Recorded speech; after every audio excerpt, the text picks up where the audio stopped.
wabarakatuh. Sebelumnya izin memperkenalkan diri terlebih dahulu. Perkenalkan, nama saya Dimas Merdiawan dengan NPM 23210175. Saya dari semester 3 HTN kelas I. Lalu sini saya ingin memaparkan sebuah materi dari kelompok 6, yaitu kewajiban yang harus dipenuhi ahli waris sebelum harus warisannya dibagikan.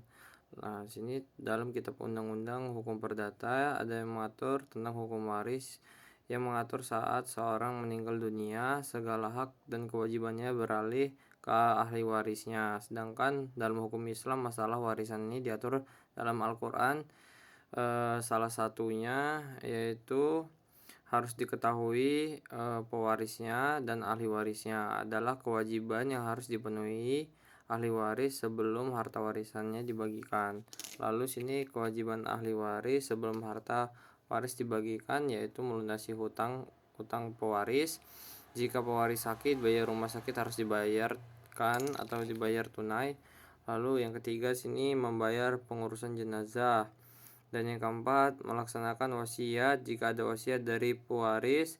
Dan sini ada B, bertanggung jawab ahli waris terhadap harta warisan pewaris. Sini memelihara keutuhan harta peninggalan sebelum harta peninggalan dibagi. Terus mencari cara pembagian yang sesuai dengan ketentuan lain-lain. Dan yang ketiga, melunasi utang pewaris jika pewaris meninggalkan utang.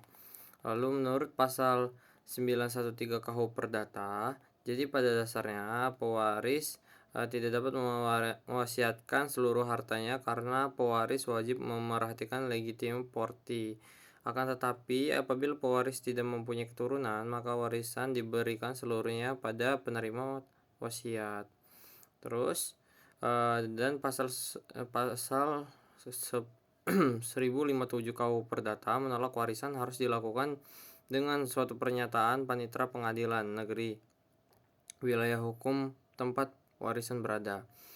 Namun demikian, menurut pasal 1062 KUH Perdata, hak ahli waris harus merfalak warisan tidak ada batas waktunya. Jadi ahli waris setiap saat harus menyatakan penolakan untuk menerima warisan. Dan yang terakhir yaitu ada C, penyebab seorang ahli waris tidak mendapatkan warisan menurut hukum Islam. Sini ada para ahli hukum Islam sepakat bahwa berlainan agama atau adanya perbedaan agama. Sini ada perbedaan syariat atau pelaksanaan antar satu agama dengan agama yang lain. Yang pertama itu perbudakan. Sejak awal Islam menghendaki agar perbudakan dihapus, namun kenyataan perbudakan ini telah menyebar dan sukar untuk dihapus.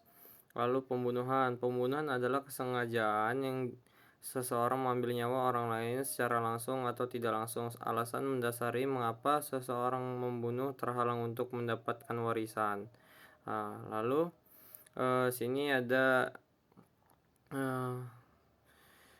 terdapat niat untuk mempercepat kematian atau orang yang mewariskan juga gitu. Jadi sini ada hijab. Secara etimologi hijab berarti al-ma'nu, yang artinya menghalangi atau mencegah, dan secara terminologi adalah terhalangnya seseorang dari sebagian atau semua harta warisannya karena adanya ahli waris lain.